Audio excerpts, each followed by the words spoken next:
for the Zoom meeting, okay? A checklist to ensure meetings are compliant with the right to know law during the state of emergency. As chair of the Timberlane Regional School District Budget Committee Board, I find that due to the state of emergency declared by the governor as a result of the COVID-19 pandemic and in accordance with the governor's emergency order number 12 pursuant to executive order 2020-04, this public body is authorized to meet electronically. There is no physical location to observe and listen contemporaneously to this meeting, which was authorized pursuant to the governor's emergency order. However, in accordance with the emergency order, I am confirming that we are A, providing public access to the meeting by audio and video utilizing the Zoom webinar platform, where all members of the board have the ability to communicate contemporaneously during the meeting, and the public has access to contemporaneously listen and view by logging on to www.timberlane.net/Zoom-budcom. B, we have given notice to the public of the necessary information for accessing this meeting. This information has been provided along with the agenda and posted to the board's website at www.timberlane.net. C, we have provided a phone number for the public to alert this public body during the meeting if there are problems with access. That phone number is 603-382-6541, extension 3955. D, we will adjourn the meeting and reschedule if the public is unable to access this meeting. Additionally, all votes that are taken during this meeting shall be done by roll call vote. We will begin the meeting by taking a roll call attendance. When members state their presence, they must also state whether there is anyone in the room with them during this meeting, which is required under the right to know law. And with that, before we take the roll call, let's go ahead and, no, wait a minute. Do we have? I need to wait for Peter for just a minute. And Sue Sherman, oh, there he isn't. Sue Sherman did say that she'd probably be late, but she'd be here. So there you are. I wouldn't expect Sue until about 8. Yep. And there's no answer at Michael's. Okay.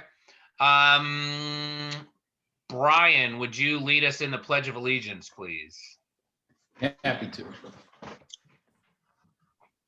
I pledge allegiance to the flag, United States of America, the Republic for which it stands, one nation, under God, God, indivisible, with liberty and justice for all. for all. Thank you, sir. And could we get a roll call, please? Christia Claire, Peter Belo, I'm here and I'm by myself in a room. Brian Boyle, I am here. I am alone in this room. There are other members in the household.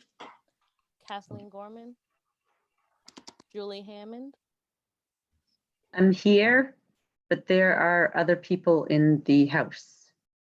Michael Mascola, Todd McCormick, I'm here. I'm alone in the room, but there are other people in my house.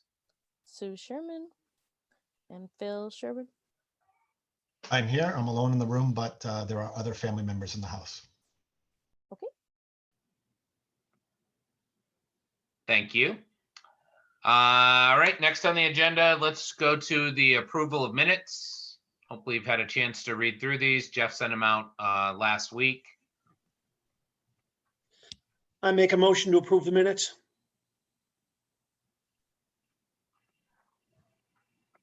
Can I get a second, please? You're muted, Phil. Yep, second. All right, discussion? Back Any on. changes?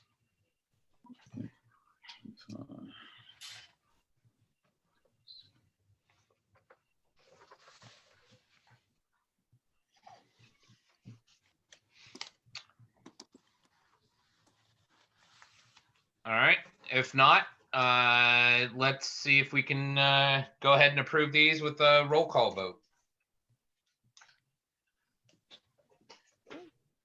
Do I just skip the people who aren't here?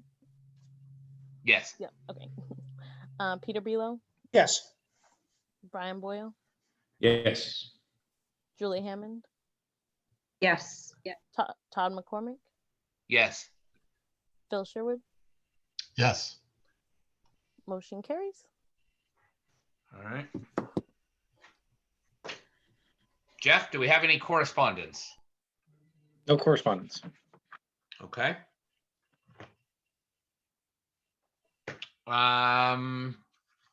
Delegates and individuals. So at this point in time, if there's anyone from the public, you should see a hand raise icon under the participants tab. If you would like to speak now, we will allow that.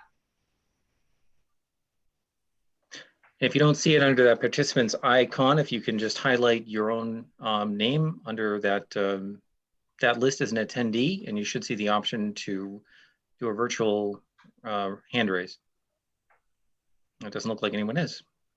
Okay, so moving on, we're going to go to administrative report, and that can be either Mr. Dowd or Mr. Cochran. We are all ears.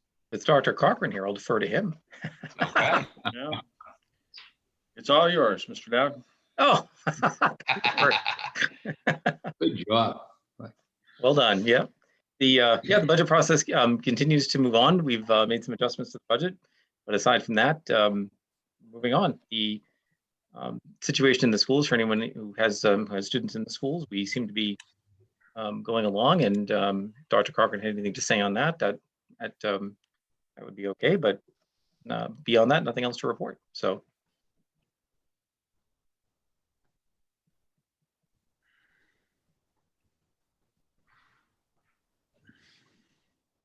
Todd? Okay. Let's move on to reports of committees. Our only budget committee member that's on a committee is Sue, and she's not here. So we're gonna check that one off and move on to Mr. Boyle for a school board report. Okay. Again, the committee that Sue and I are on together there is actually the CIP. So we are still waiting for some feedback from the facilities consultant. Of course, time is getting very precious now to come up with the logical way to budget projects here.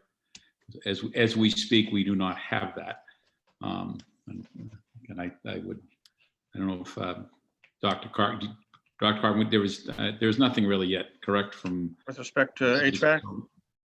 Yeah, or anything else that the facility. I think the last board meeting, we reported that the costs had gone higher than the original estimates, and we questioned whether or not we'd be able to have both roofing contracts fulfilled. In terms of HVAC, we did have a successful posting of an RFP, and I believe Thursday night, the board is going to be asked to take a look at the bidding process and move forward with the HVAC testing and balancing. Okay. I was talking to our consultant this afternoon, and he indicated that was the likely plan.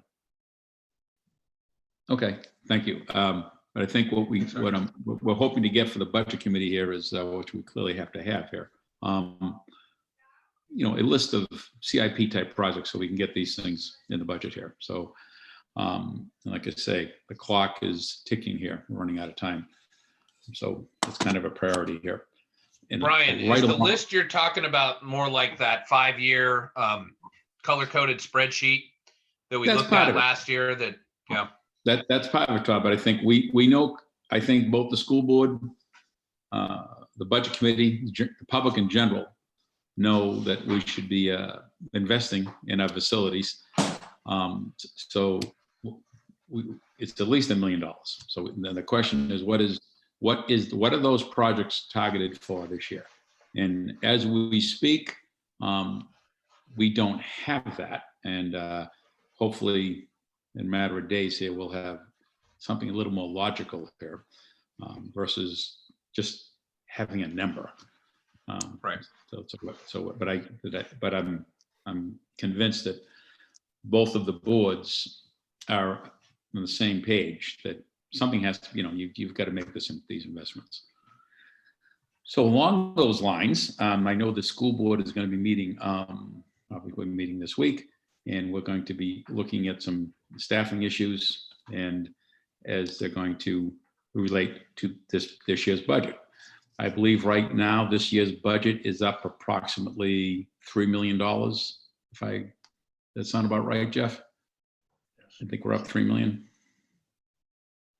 And I'm getting the nod, but his mic's off. So I think that, so Sorry. whatever. Yes. Yep. Yes. So, and then basically you have legitimate, your employee, the employer contribution to the retirement system is like 1.3 million. Then you have your let's see, must be year number 3 of your teacher's contract and year number 2 of your support staff contract. That itself is probably between $800,000 and $900,000. So there's over $2 million right there. Those are legit deals that that there's no debate about it. That's what they are. So the school board is looking at overall staffing, and that's what we're going to be addressing later on this week, because it's I don't want to be bringing a $3+ million increase to the voters, and I'm sure they don't have that appetite. So we're going to be looking at those type of things as it comes out to the budget committee. As the budget committee is well aware of that, obviously the budget committee makes decisions on information that is given to them. They don't get involved in the actual staffing. Once those positions are in the budget, once those positions are approved, if you will, then we budget for those positions. So the only way to do something about that is to affect positions. And we have all kinds of positions that are open. Some have been open for a couple of years. So that's what the board is looking at. And the superintendent will be involved in those conversations, and whoever else he feels is the right person to be in the room for those conversations will be there with the school board as we are talking about the overall organization and staffing.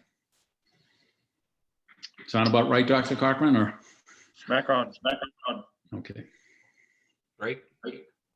Thank you, Brian. Thank you, I Dr. have a Cochran. question, Todd, if that's all right. Yeah, go for it. I know, Brian, you and others have been chomping at the bit to get the CIP folks together, and obviously the urgency this year is greater than years past. In regards to, you said timing is of the essence, and I think everyone, I think the entire school board feels the urgency of sort of getting some clarity on the HVAC challenges that we have or don't have. Correct me if I'm wrong. I'm trying to understand some of the processes here. Is the RFP that Dr. Cochran just spoke about, the successful RFP, that's the second one that's been assembled, right? The first one didn't work out? The first one was not specific enough to be able to give contractors the ability to come to a detailed number.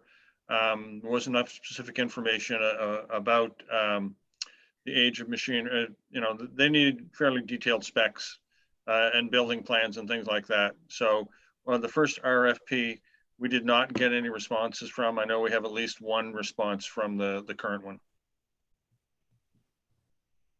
Okay. All right. Thanks, Dr. Cochran. Any other questions from anyone for Brian or Dr. Cochran? No, I mean, we Okay. had some Good night. conversations about CIP and in general. And I think Dr. Farah and Mr. Boyle have been fairly involved in terms of those things. And it has been a busy fall. And clearly we need to get some traction on this if we want to start getting some things done this year. So I don't think there's any disagreement about that. As of right now, is finding time is the biggest issue, and we'll just have to prioritize and push some other things back so we can get this done. All right, sounds good. Okay, moving on to unfinished business. Looks like we have student services and special education, which we did talk about last time, but we're gonna get, I guess, a more detailed look at that, Jeff. I am I think delighted. Sandy went over this, yes? No, I went over this Oh, you and did. I did. And tonight we have Beth Rincon with us, who may be able to shed a little bit more light, maybe answer some detailed questions that the committee may have. So I've gone ahead and put that out there. I hope you can all see it. And Yep. Beth, if you'd like to take over. Well, I'll start by saying that this morning, working with Lucy Williams, my administrative assistant, was the first time that I actually saw the budget. So take that into perspective. Keep that in mind. I think the perspective that I can bring is sometimes the difficulties in sometimes planning for special education costs when you go out a year and a half. I think, you know, things like the three drivers, the transportation, contracted services, and tuitions are your three big budget drivers for special education. Transportation, in a way, hinges on sometimes those out-of-district placements or the tuition account. That reflects students who have been placed in a private special ed school outside of our district, and the costs for those are usually quite steep. So contracted services is another part of our budget that we typically need very specialized staff people. It could be speech people that we can't find. It could be behaviorists. It could be evaluator, a psychologist who evaluates and fills in for us in those needs. So that line is typically fairly big to provide those specialized services. Sometimes it could be a teacher of the deaf, or someone who's adept at working with students who have vision impairments. So those are typically people we would not employ in our own district, and that is reflected in contracted services. For special education, when I reviewed that this morning with Lucy, I saw that we were actually down by about $50,000, and I know because of COVID, many things happened. I know transportation was a little bit down because of COVID, but for next year, Lucy mentioned that we have to budget 7% more because of a contract increase.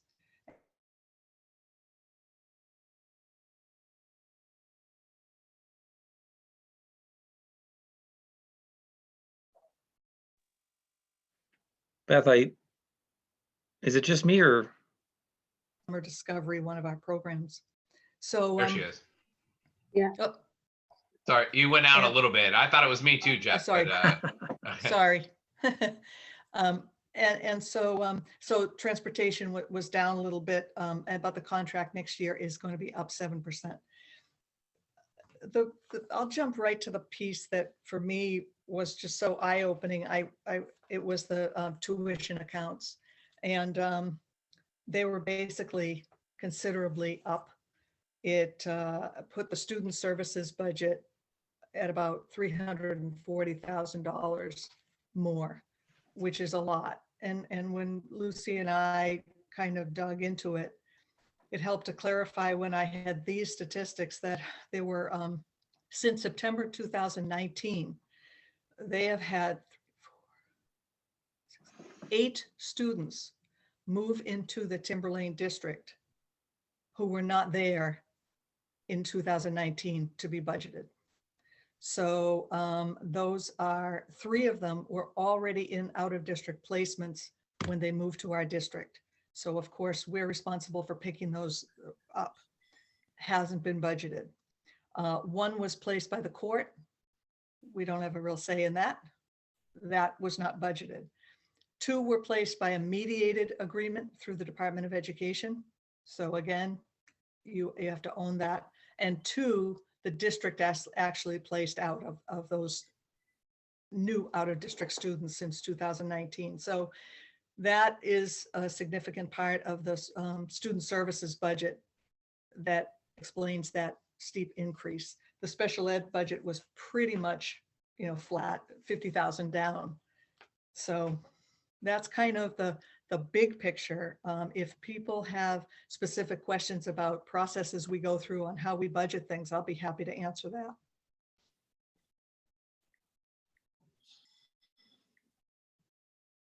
Thank you, Beth. Any questions for Beth?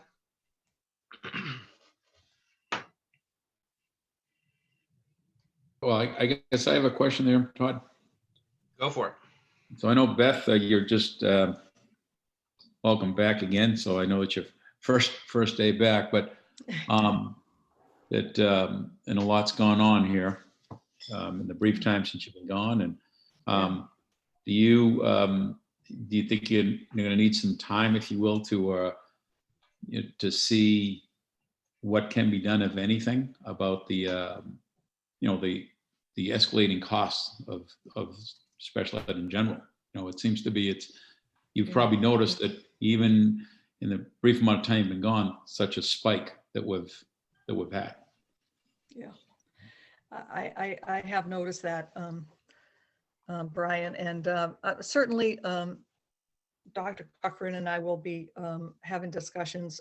I'm kind of right now putting the finger in the dike to try to bring things a little more stability to the district while Susan's out, and trying to support the staff, and at least it's somebody that they know, and very shallow learning curve. So right now, I had told Dr. Cochran that this is a triage time for me. Sure. Between now and Christmas, the next 3-4 weeks, I want to just meet with everybody, start supporting them in the way I did before, so that everybody feels that they can really carry on with their job and no big balls are being dropped. But down the road, if we continue our work together, certainly that would be one thing to look at. Is I was always a big proponent of our district programs, because I felt like that was a way to keep our own students in the district. I will tell you that there is also a concerted effort to bring students back into the district from out of district placements. So that's always good to see that people are committed to doing that as well. Thank you. Thanks.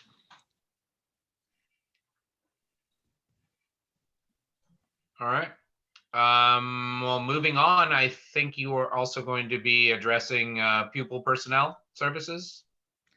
That's the pupil personnel is the student services, and that's where the tuition account resides.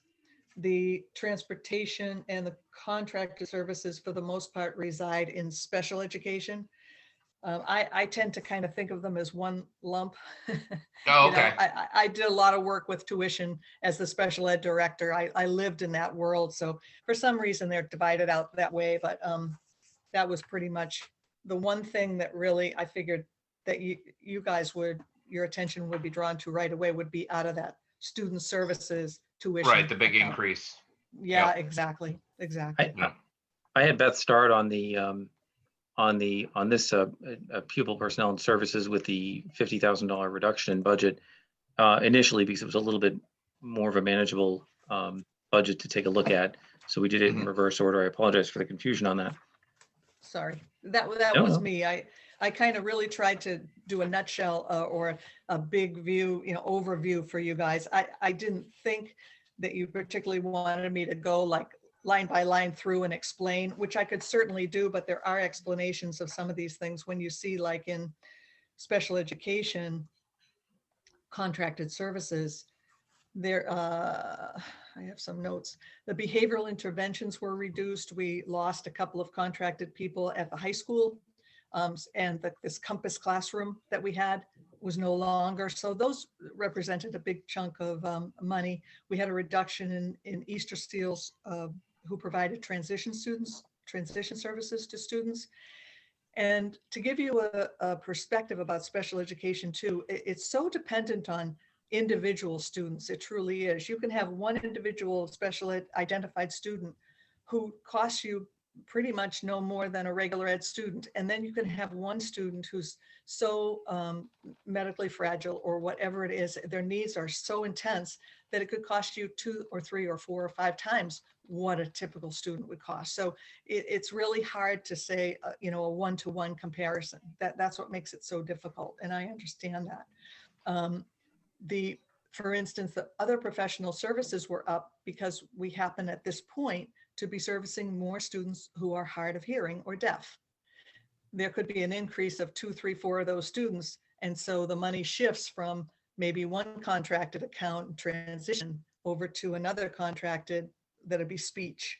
So that's the way that goes. It's a very much an ebb and flow that way. The rest of them are fairly straightforward. If you look on the first page of special education, that would be the transportation, special ed transportation. It's $60,000 more, straightforward. That's the new contract increase of 7%. You know, so If I those could, things are if I easily could explainable. make a comment, Beth, just in terms of putting some things in context. Yeah, It's not simply a Timberlane issue. There's been a steady increase in the percentage of students who are identified over the last 4 to 5 years. I remember it wasn't too many years ago, Beth, that the state average was around 15.5%. And I think now we're at 18.8. So if you think Yeah. of that as a percentage increase, our numbers kind of are mirroring the state increase as opposed to, you know, being out of whack with what's happening around the state. And I think we are seeing statewide a significant increase in the number of students whose IEP costs are very high. And that can you know, drive a budget up or down very quickly. So we try to provide all of the services that are required under the IDEA Act, you know, have a strong program, try to meet all the needs of those students, but recognizing that the general trend, not just, you know, statewide, but nationally, is a higher percentage of students being identified. right. Right. And I understand with COVID that everywhere those rates are going up.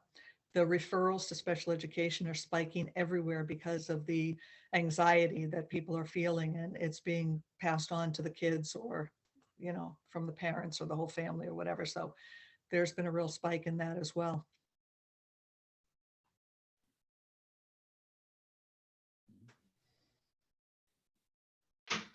Thank you, Beth. Does anyone else You're have any welcome. questions for Beth or Dr. Cochran?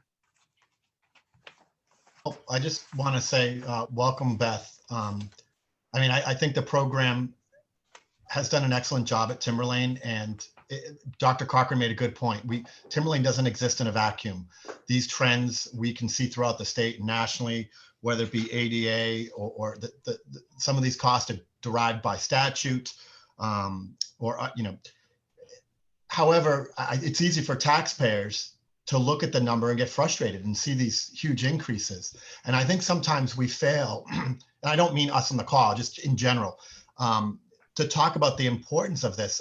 In fact, like the early intervention of some of these programs, how much, at the risk of reducing this just to money, how much money and resources it can save by having some of these successful early intervention programs. Indeed, it is alarming to see such huge costs go to a small sector of the population. Nonetheless, it's often dictated for us, and it's very much needed. But the huge success from the program, I look forward to seeing that continue.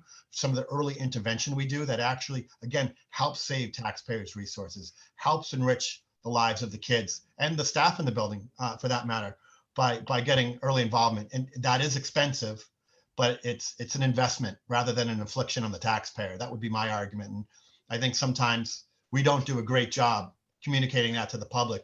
Because we see the percent go up year after year, but again, we don't exist in a vacuum. Other towns and districts are seeing this trend too. So hopefully that puts some people at peace that it's not mismanagement in any way, shape, or form that's causing these cost drivers. Right. And that's a really good point, Phil, as well as a lot of people don't understand, like preschool, that, and I would say, but for special education, there would be no preschool at Timberlane. You know, there is no public preschool. There is only preschool because the federal law says that we must service identified students from the age of 3. And then the law says you must put them with as many typical students as you can. So, it is to our benefit to create those environments where students who are identified are with and can model typical peers. And so the preschool is such a gem at Timberlane. It was such a beautiful thing to open. And I don't think people quite understand that either. There was a lot of angst about using the building for that, but it's just such a vibrant place that, to make your point exactly, is those great services and the interventions that are happening there are just wonderful.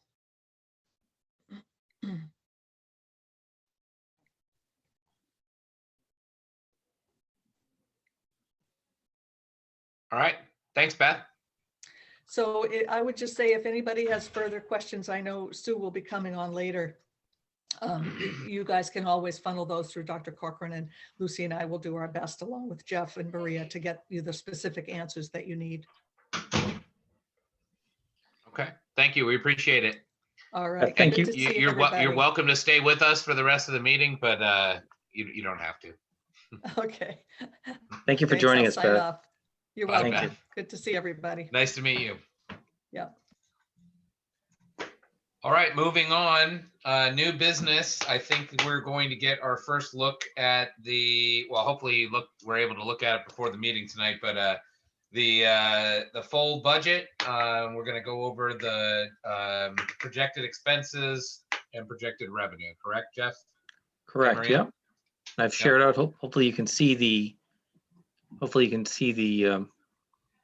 our budget draft tracking, where we're at right now with the proposed budget. That's as of November 23rd. We have little adjustments that we've been making, nothing significant. You can see the current year's voted budget, excluding the capital reserve, 74. The proposed budget, 21-22 budget, as of 10/1 was 76,341,166. Since then, we've had some changes, some mostly just true ups adjustments. Group insurance has gone down based on a favorable rate difference. Legal fees, that was a school board requested increase. We have some curriculum programs that we'd like to make some room for in the budget. And overall, where we're at right now, the budget that you see in front of you is 76,212,070. So that's a $2.9 million increase, almost 4%, 3.9% over prior year, over the current year budget, I should say. So a summary of the budget increase drivers. You can see what Brian Boyle spoke to earlier, where we have negotiated agreements, which were voted on by our voters for two of our collective bargaining units of $774,455. We have an insurance increase generally of 478,000. But that's based on the actual guaranteed maximum rate. We have a FICA increase of 59,000. We have a teacher retirement increase of 1.1 and a non-teacher retirement increase of 223,000. The rates that New Hampshire, sorry, my lights just flipped. So the rate that New Hampshire retirement is receiving in the current year versus next year is up in both categories. And a lot of that, I'd say about $1 million of that, is based on rate change alone.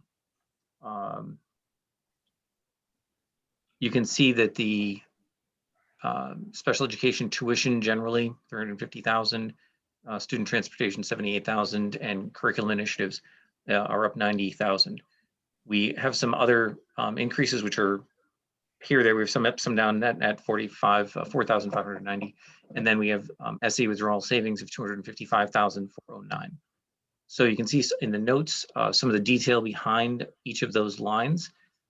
If it helps put some perspective on those drivers behind our budget increases. So I can go through the budget more thoroughly if you'd like, but as a general proposition from the 10,000 foot view, if there are any questions on the budget at this point, I'm certainly happy to address them before we move on. Anything? No? No? Go ahead, Phil. Can you expand on the SAU withdrawal a little bit, specifically where that number comes from? So we looked at the amount, and I'm going to jump down in the, I probably shouldn't, but I'm going to jump down in the budget to that line. And 23, to put some proper perspective on it. And you can see here that our budget in the current year is 1,748,315. So those line items, those SAU items are broken up over a number of different categories, including this 23-21 factor here. You can see that there's no history there. When you take all of those elements together, so you take the superintendent, assistant superintendent, the business office, human resources, a lot of the systems that we would normally use through SAU, and which are found in different parts of the budget, you'll come up with about 1.5 million in expense versus the 1.748 that we are paying in the current year.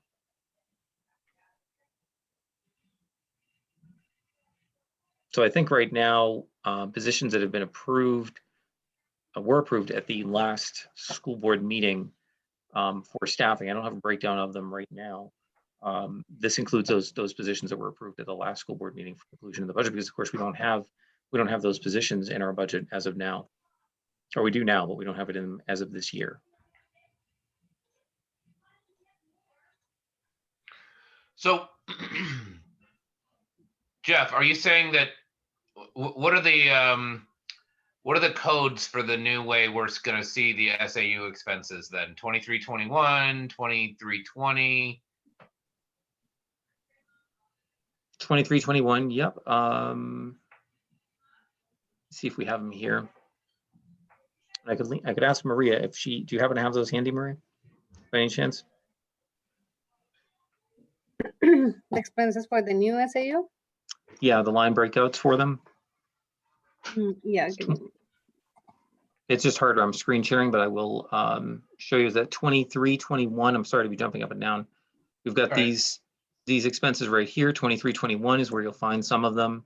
You'll find others in 25-11 and 28. Oh. Okay, here it is. 20, is it 28, Maria? Is 26, 20, 2900, 2840, 2321. Yep. 2511 and 2831. Okay. So that we've added new functions entirely. So 2831's added entirely. 2321 added entirely. 2511 added entirely. See 2511 as a function has been added. And you can see here that the 2321 was added as well. But in addition to those lines, in addition to those functions that were actually added, where you can see that there was no activity last year, or in the current year, there's activity projected. Stuff like, for example, health insurance, we would include the expenses associated with that in the health insurance line. So you can see an increase there of 708. And really what we're considering an increase is on the summary sheet that we looked at a minute ago, for example, is the 478, which represents the pure cost of the plan increase itself. The adding additional people to our group insurance, adding additional wages to FICA, teacher, non-teacher retirement, all that. In a lot of cases, those were already in the budget last year or in the current year. They were part of that one. In the SAU budget. Yeah, they were part of that 1.7 million. Mm-hmm. So there have been a lot of expenses that have been added to existing lines as well. And we also have a decrease in some revenue coming in as well. And we'll look at that once we're done looking at the expense budget. So is that 400,000 that was added into that 708,000 increase included in the 1.5 million? Which one? So the 400, say it again? So you said there was some 400 something thousand added into the 708. That's not necessarily an increase because we were already paying it under the SAU line. Is that included in the 1.5 versus the 1.7 that was attributed to the SAU last year? Yes, it is. Yep. Jeff, if you don't mind pulling up the comparison spreadsheet that we have for the SAU, I actually just emailed it to you if it's easy to find it that way. Because I think that explains it, like they can see it better. Yep, I agree. It doesn't have the Before account you- numbers. But Before you get into the comparison, are there not visible in this budget any expected expenses, albeit one time, in regards to withdrawal? Whether, you know, is the process in your eyes, financially speaking, with withdrawal completed? It's not completed. I can speak to that. No. Would you like me to speak to that? This is Kim Farah. I just hopped on. I would say that there are certain expenses in the current year budget that are one-time expenses, but I would not foresee that we would have one-time expenses in the next year's proposed budget. Is that what your question is? Are there current expenses that are one-time expenses? No, I was in the context of the proposed budget. Yes, that's where I was going. Yep. In the proposed budget, I would not foresee one-time non-recurring expenses. For instance, one expense we may see in this year's budget, which I'm not sure will be an expense or not, is we may decide to move to a different financial software, which we'll take out of this year's budget. You know, another one-time expense, obviously, in this current year budget is legal fees. We still have not completed the withdrawal out of the SAU. I don't anticipate that being a big legal fee, but that's still a one-time expense. But all those one-time expenses are part of this current year budget. I know you have to keep certain things close to the vest, and I understand that. Do you anticipate the district potentially having to make any payments, not in the next budget, but in the current year, to Hampstead to resolve matters? I would anticipate that the district, there are long-term liabilities that in the withdrawal plan, we already noted that we have a responsibility for those long-term liabilities. We still need to negotiate those out with Hampstead. I am fairly confident, given what I see in the unreserved fund balance of SAU 55, that would be apportioned back to Timberlane at the close of the fiscal year, that we can resolve any of the long-term liabilities using that fund balance. So I do not anticipate that we are going to have to, I would anticipate that we would have funds coming back from SAU 55 after we resolve those long-term liabilities. That's my, let's put it this way, an educated guess, but based on what I know are the long-term liabilities. And the fact that, you know, one of the largest liabilities that we had was the former superintendent's contract, and that is obviously gone. And we have had some retirements. You know, there's only, you know, there's payouts between, I think, $8,000 and $10,000 a year. We may decide to pay those out in perpetuity until they go away. That's the health insurance benefit for people that retired. Or we may try to, we're looking at negotiating, say, a one-time payout. But I would not anticipate that would be hundreds of thousands of dollars. And do you have it? Thank you. That was helpful. And you can't see around the corner and you don't have a crystal ball, but do you have a sense of timing of when the thread would be pulled all the way through? And we'll have a sense of, as it pertains to withdrawal, where we're at financially?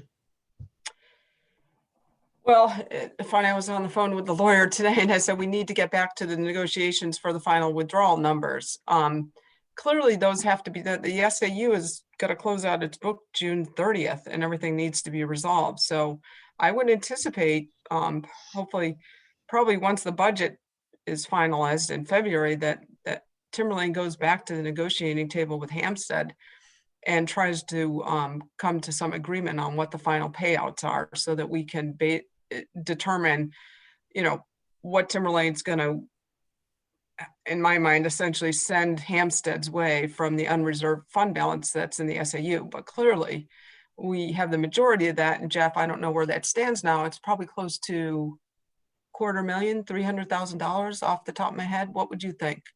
Could be a little less. I'd have to double check, but again, I think you hit on a point that a major liability was resolved earlier, so that's helpful. Major liability, I think the former superintendent contract was resolved. So add 8 into fund balance. I'd have to check, but you're probably not far off.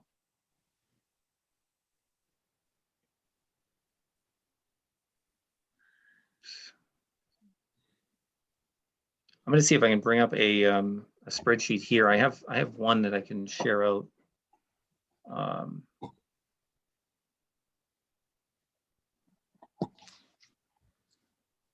This gives a little idea as to where, I hope you can see it now. This is SAU budget comparison.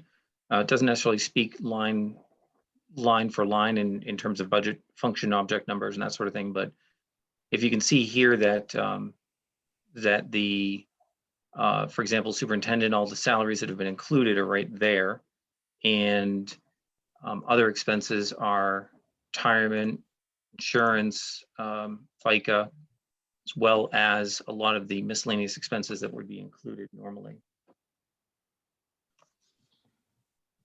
So I don't know if that helps. These are spread out amongst a lot of different lines. These expenses right here, and these expenses obviously are increases in the lines that you see, the 2,900, and these are added to all the new functional lines that I've added in the budget.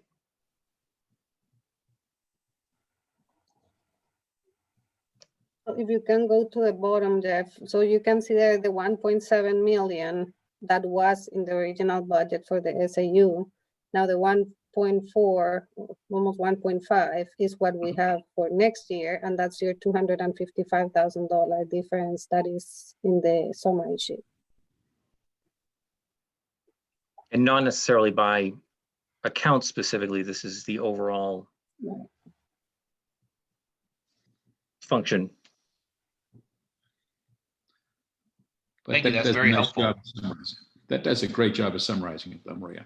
It does. Great. Can you share Great. this with us, Maria and Jeff? Sure.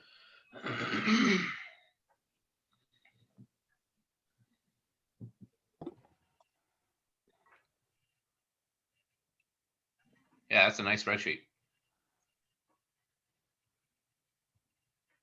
Okay. Does anyone else have any other questions for the proposed expenses as of today?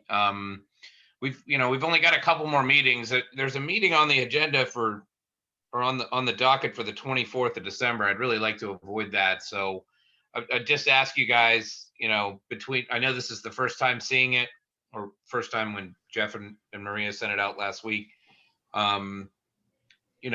Really do your best to pour over this before the December 10th meeting, because I'd like to get some serious work and action done on it once we've had time to digest it.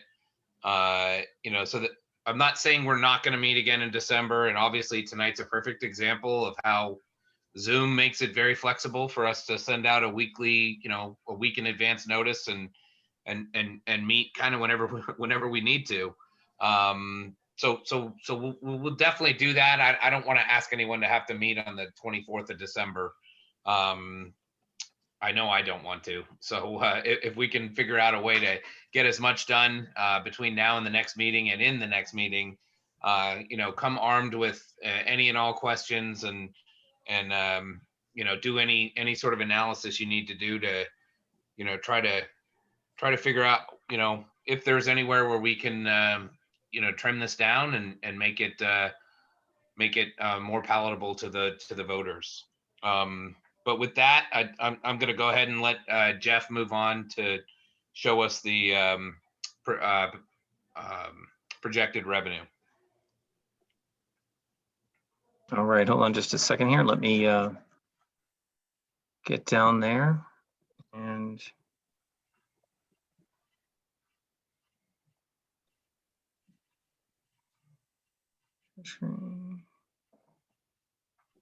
there it is. You should be able to see it now on your screen. This was included in your packets. And you can see that, I'll go through this line by line. You can see that our budget and received for 1920 showing we have the 2021, the current year budget for revenue that we had budgeted back in a year ago. And we have the proposed 21-22 budget. So unassigned fund balance, for example, budgeted at $1.5 million. looking at $1 million, I really don't know at this point where that's going to end up. Really, we have a lot of grant activity going on that's helping us subsidize a lot of the COVID expenses that we're experiencing, but we still have to deal with, I'm sure, additional unforeseen expenses as we move into the winter and spring. Nothing great beyond that. Food service are all pretty level with the current year budget. The next big item is the other local revenue line right here, which you can see is down quite a bit. It's down from 350,000 to 90,000. SAU rental is down from 42,250 to 0, because of course there'd be no rental coming in from the SAU as well. Big driver behind that 90,000 really is, I believe, a lot having to do with or tied into the money that comes in that's received by Timberlane from the SAU for various reimbursements or various things that are paid from the SAU to Timberlane. So that number is lower as a result. The state revenue, the 3111 line, the education grant line right here, I don't do a very good job of it, but this number right here is our biggest single line right now that's a little out of whack. And I'm basing this on the current estimates for the district as provided by the DOE. This number's out of whack, I think, for a couple of reasons. Number one, last year, we had some one-time revenue come in for Sandown and Danville, which was one-time revenue. Obviously, it won't be in again. And a portion of this revenue, this education grant, is based, of course, on the ADM, and ADM is down right now. Free and reduced is down right now because of the USDA grant, which allows, of course, meals, free meals for all students. So overall, it's not just us. Overall, when I looked at the numbers, generally speaking, from a state perspective, I think the state's down about 30 million, 29 million, very close to 30 million statewide, just based on the formulas that they use that involve ADM, free and reduced, et cetera. So that's down quite a bit. I don't know how the state is going to respond to it. I know that the state has talked about looking at ADM more contemporaneous with next year's budget, and allowing some corrections for anomalies that we're seeing just in this year. So I think that's an important consideration there. That's the number that we've got right now, but overall, I don't know we're going to end up at that number. At this point, that's what the estimate is. So Jeff, ADM, it refers to average daily membership, right? Correct. Basically student count. And so I know originally when we had these conversations with a level of commissioners, talks with a commissioner, he had floated the notion that we would use the prior year's ADM. So students that we lost to homeschooling and otherwise would not be impacting next year's ADM. Has there been, have the BAs had any follow-up conversation or anything from the DOE with regards to the use of the prior year's ADM rather than this year's? I think that, no, not at this time, but I do see this as a problem, that as a situation that will invariably need to be resolved one way or the other, because the state itself is going to be down 30 million. So whatever factor that the state ends up using, I can't guarantee anything. I'm only using the best estimates that we have right now. But to me, that would seem to be the best, Dr. Cochran, to your point, I think that would be one of the best ways to take a look at it, either using the, and not really relying on the current year or relying on these anomaly years for basing the education grants amount. So I'm having a hard time with them not coming up with some solution that's equitable for all parties involved, because at the end of the day, regardless of how many students we may have who are being homeschooled, we've got to be ready and prepared. And I hate to say pivot, but we've got to be ready and prepared to have those students return to school at any time. Not just if we're in a non-COVID or the pandemic all of a sudden resolves itself, just any student who's homeschooled, you really have to have the capacity to be able to bring that school in and bring that student into your program at any time. So in this situation, we've really got to be funded to be able to provide for our typical average daily membership, our typical student population, adjusted for whatever anticipated decreases we may have naturally. So that's that's really the biggest line increase right there. But you can see the district assessment, obviously, this year 55 million. You can see 53, before, but looking at a much higher amount of 61 million based on really largely on the education grant decrease based on the local revenue and rental, as well as, and I will say it's a very conservative projection right now on unassigned fund balance. We just don't know what conditions, what situations are going to be coming up that we need to be prepared to address. I think that we have a healthy fund balance, even at $1 million in the current environment.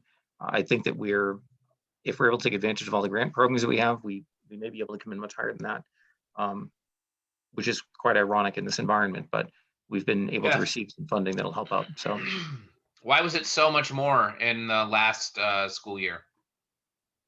what's that, the amount that was received? Yeah, on the unassigned fund balance. So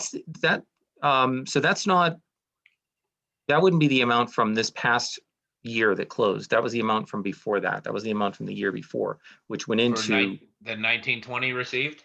correct, yep. So that would be what would be going into the budget, into that year's budget. So it wasn't the 1920, I'll say surplus. It wasn't the 1920 unencumbered fund balance. It was received into July 2019. Bingo, to start the year off, Yep. exactly. Yeah. And why was it so much more then than like Than it it was than the next one and then next and what we're projecting for next year? We had some very conservative, I guess, personnel hiring, and we had a lot of empty and open positions, and that really trickled down. And I think that if you were to look at what the factors were, and I thought we talked about them, but what the factors were at that time, I think it was probably driven a lot by staffing, generally and overall. I think that was a big portion of it. If I remember correctly, I think we actually ended up, and I don't want to get the years confused, but I think we actually ended up okay with special education as well. But it's been I think those are the biggest factors in that number. Had a lot of pickups in a lot of different lines, but that would be the biggest factor, I believe. Okay, and then the education grant, were you saying that that's largely that jump from 10.2 to 11, basically 11.2 was COVID related? No, actually that 10.2 jump to 11.1 was the result of some one-time aid that was provided to Danville, largely to Danville and Sandown. Okay. So it was sort of a one-time bump. And the building aid, is that the subsidy that we were getting for the bond that Correct. went away? Yep. Okay. Okay. Wow. That's a big difference. It is. I'm confident that the numbers will come in higher, and as we learn more between now and the next month, I would hope that we'll get some guidance, for example, on our education grant. I can take a better look at what advantage we're able to take of some of the grant funding that we have to get a better picture as to what our unassigned fund balance will be. That's probably the most conservative fund balance figure that you could really get to at this point. I think it'll be much higher than that, but as we get a little closer to see what we can run through grants and allow us to subsidize, even a lot of the expenses that we've had, by the way, have been offset by savings. So if we have a position that we just don't think that we're going to be able to hire for during the year, that funding may have been used for some other positions or other expenses that we had. And we have grant funding to cover a lot of that particularly up until 12/30. So it's a big jump. Where does the I believe you called it the SPSRF, does that show up in here? What account would that show up in? No, all that funding is anticipated to be used this year. Right, but is it not part of the revenue for 2021? No, wouldn't be part of the budget revenue because we didn't know about this a year ago. Right. And that's the money that has to be spent by the end of this calendar year, correct? Some of it, yep. The SP, we'll call it the $200 per student grant, has to be spent by the end of this fiscal year, yes. Calendar year, By the end of this, calendar Calendar. year, Yeah. Okay. And there's no talk of extending that, because in our last meeting, weren't we discussing this, and we didn't really have the projects set that we could spend all that money by the end of December? Right, and I have some concerns about that at this point as well, that we may not be able to take full advantage of utilizing all of that, because some of the things that we have that are bigger projects, we still have to go through bid process. We still have to go through the normal process. And so those things take a little bit of time, and unfortunately with the money coming so late, that really is a factor in, in consideration of this. I don't think that's going to get extended. It might, I'm not sure that it will, but anything that we can defer into the new year, we do have the ESSER grant as well. Anything we can defer into the new year, we are. Mhm. To put it in under that grant if we have to spend it next year. If we have to spend it after next year, if we have to spend it after January. Right. Okay, any other questions for Jeff?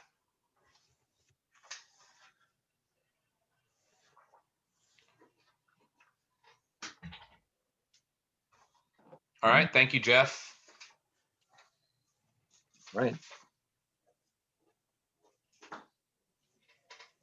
All right, next up, other business. I'll open the floor, but I don't know of anything else we would cover here, other than, like I said before, I'd like everyone to, dig deep, look through the spreadsheet that Maria is going to send out there that she just showed a little while ago, and see if we can't, I'd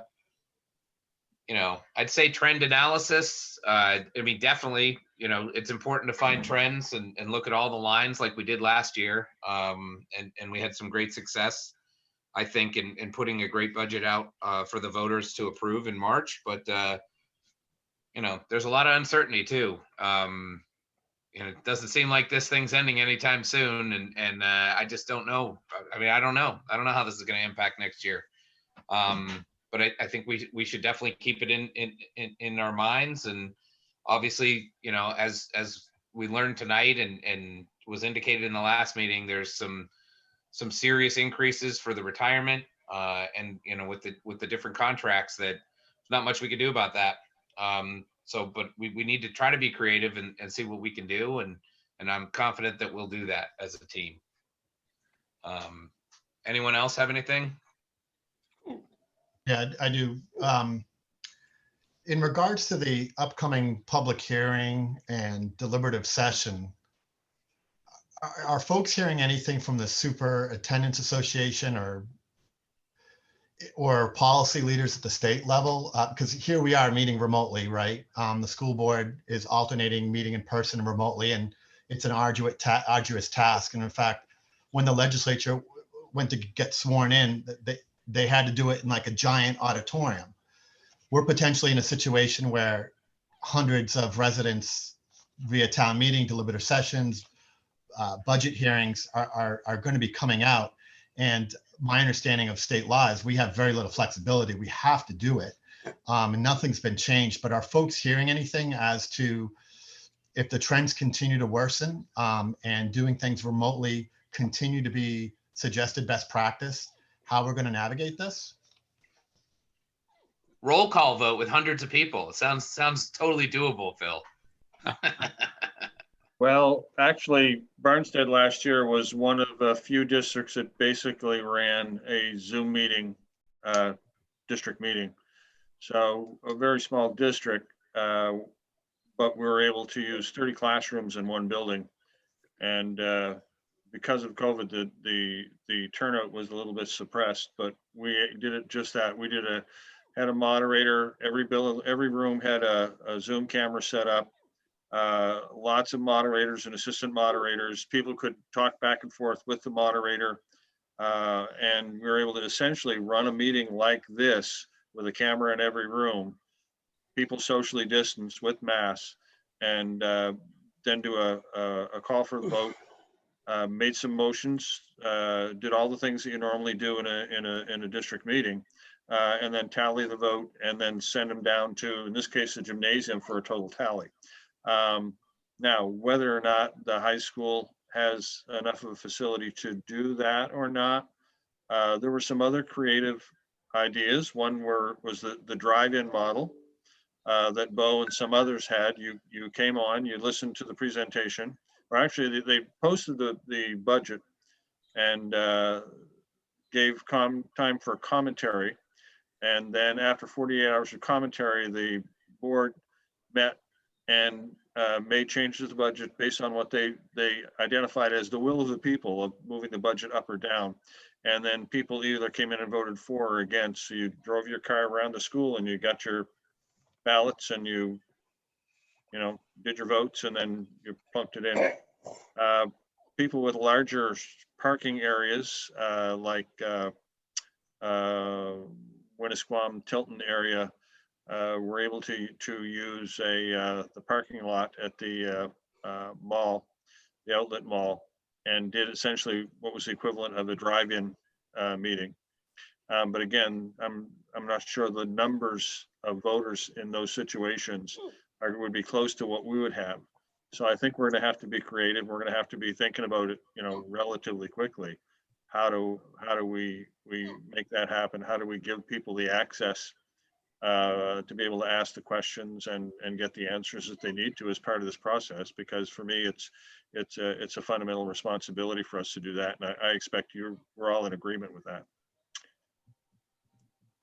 But Absolutely. we'll have to see. Part of the difficulty is no one in the spring would certify and say, yes, this process is okay for anyone. So what we ended up having to do in Barnstead is I'm contacting our attorneys and they say, we don't see any violations of any regulations or laws. Contact the School Boards Association. They say, it looks good to us, but it's not our call. Get a hold of the DOE. And they said, it looks good to us, but nobody is going to approve it. So that's the difficulty, I mean, having to go to every constituency that you can and you say, does this seem to be fair and just and giving the voters the opportunity to do the things they need to do in the budget approval process? And it was very time consuming, but I think, you have to respect the voters' role in this and make this as accessible as possible. Well, I agree with you. And I'm hoping one of these authorities weigh in because we have an obligation to, to do our due diligence, if you will, to give people access. But, RSAs are pretty rigid in certain areas. And how do you navigate this? Yeah, I mean, Phil, what I got was opinions from 3 attorneys saying it makes perfect sense to me, and you appear to not be in violation of any laws. I said, so who would I turn to approve it? And they go, nobody will approve it. Laissez-faire, right? Pretty much. Yep. I mean, Bo in their process actually didn't allow any movement to the original budget. They just did this process where you can email us. And if a whole bunch of people say we should lower this line versus that line, the board did it. So they knew by law that if anybody called them out on it, it would fail. All it would take would be one parent saying, I disagree with how this happened. And they had a good budget year, costs were down, and they were banking on the fact that it was going to be a favorable budget, that nobody would sue and say, you can't do that. And well, we got nothing to worry about. We're one of the least litigious districts in the state, so we're okay. Sorry, bad timing, I know. I'm glad you bring this background to the table, though. It's very helpful. It's, I mean, trying to find a way to make sure that taxpayers have, the role that they should in the budget process is, to me, very important. I mean, we're all taxpayers ourselves, whether we work in schools or not. And I think it's an activity in values. I think we, as a school district, the board, the administration, the teachers, the paraeducators, the staff, all try to give taxpayers and students and parents the best value that we can for the tax dollar. And our folks work very, very hard every day to do just that. And I'm really thrilled to be in schools. I got a chance to be in Pollard today and goes through some classrooms and look at some elementary teaching that was going on. And in many ways, it looked like slightly smaller classes than normal, but the same sort of activities going on, a little bit better use of technology. But, people were there working hard. We know that we're not staffed at the level that we would like to be at. But that's common for virtually everybody in the state right now. So we're working on that, and we have people out there working hard every day to make it work. And it can never be perfect, but we do have, you know, a lot of great folks putting in a ton of extra effort. And I know that the budget committee and the board both support the, you know, maintaining the quality of education and making enhances when we can and do it in a fiscally responsible manner. Well said. Well said, exactly. If I Well, can it's jump gonna- in here, I really think that we will be looking to have deliberative session in person as we normally do. We already discussed this in some sense. You could use the gym, you could overflow into the PAC. I mean, we have enough large spaces that I think, just having been at these for many years now and thinking about how many people are there and how much space is usually open, I think we are going to go with the in-person option for these. I mean, the public hearing and the budget, we usually have a half dozen people there. So I envision we would carry it on in the PAC as normal. If you did a different version of a distributed meeting, even if you had to rent some screens and project on, you know, you've got the gymnasium, you've got cafeteria space, you've got the PAC. Yeah. You know, and if you look at social distancing requirements and developing procedures of how you're going to maintain social distancing as people come in, participate and then leave, making sure that we you know, when people leave, they leave through the same door so that you're not having people, it's kind of like when you're shopping for your groceries, you don't want anybody walking down in your face. So all of those procedures can be developed and put into place, and then you just have to have a little bit of oversight to make sure people follow them.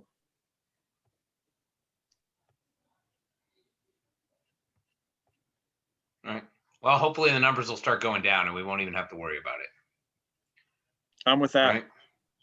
Yep. Okay. Does anyone else have anything they'd like to say? All right. Well, with that, I am going to adjourn the meeting at 8:18 p.m. Hopefully you all had a wonderful Thanksgiving, and we'll see you in a couple weeks, 2.5 weeks. Good night. All right. Thank you, Todd. Yeah. Thanks, folks. Okay, guys. Bye. Thank you. Take care.